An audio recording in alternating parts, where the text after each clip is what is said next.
Hi, my name is Kiefer Flores, and today I'll be reading to you How the Grinch Stole Christmas by Dr. Seuss. Every Who down in Whoville liked Christmas a lot, but the Grinch who lived just north of Whoville did not. The Grinch hated Christmas, the whole Christmas season. Now please don't ask why, no one quite knows the reason. It could be his head wasn't screwed on just right. It could be perhaps his shoes were too tight. But I think the most likely reason may have been that his heart was 2 sizes too small.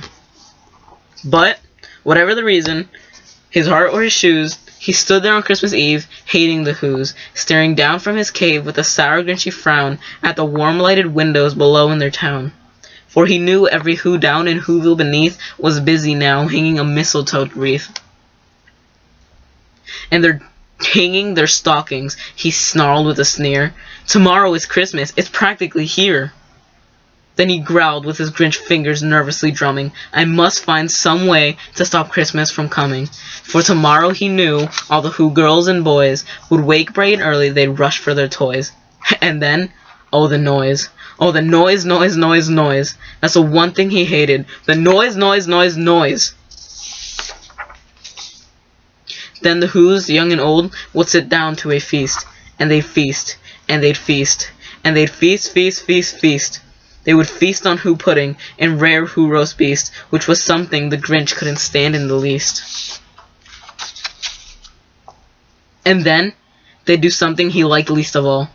For every Who down in Whoville, the tall and the small, would stand close together with Christmas bells ringing. They'd stand hand in hand, and the Whos would start singing. They'd sing, and they'd sing, and they'd sing, sing, sing, sing. And the more the Grinch thought of this Who Christmas sing, the more the Grinch thought, I must stop this whole thing. Why, for 53 years I've put up with it now. I must stop this Christmas from coming. But how? Then, he got an idea. The Grinch got a wonderful, awful idea. I know just what to do, the Grinch laughed in his throat, and he made a quick Santa Claus hat and a coat. And he chuckled and clucked, what a great Grinchy trick. With his coat and his hat, I'll look just like Saint Nick. All I need is a reindeer. The Grinch looked around, but since reindeer are scarce, there was none to be found. Did that stop the old Grinch? No, the Grinch simply said. If I can't find a reindeer, I'll make one instead. So he called his dog Max. Then he took some red thread, and he tied a big horn on the top of his head. Then, he loaded some bags and some old empty sacks on a ramshackle sleigh, and he hitched up old Max. Then the Grinch yelled, Giddy up!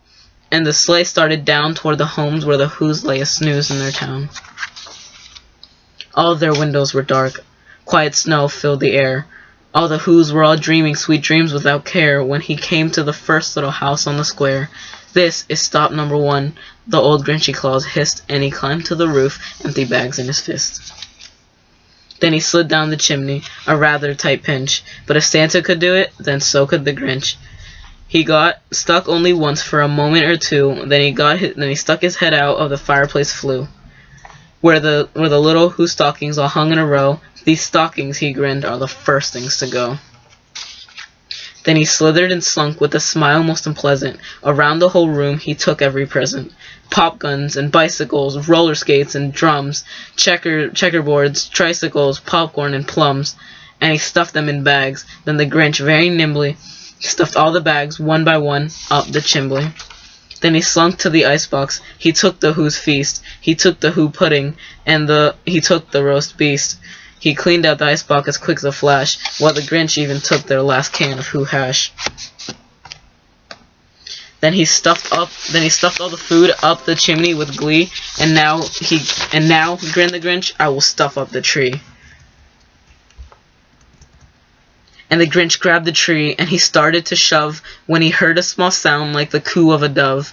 He turned around fast and saw a small Who, little Cindy Lou, who was not more than 2.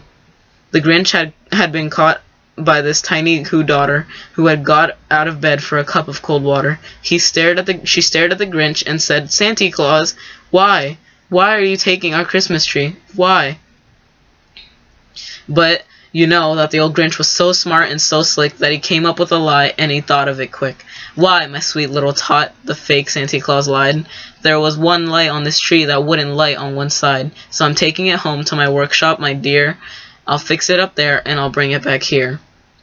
This was How the Grinch Stole Christmas by Dr. Seuss. Thank you for listening.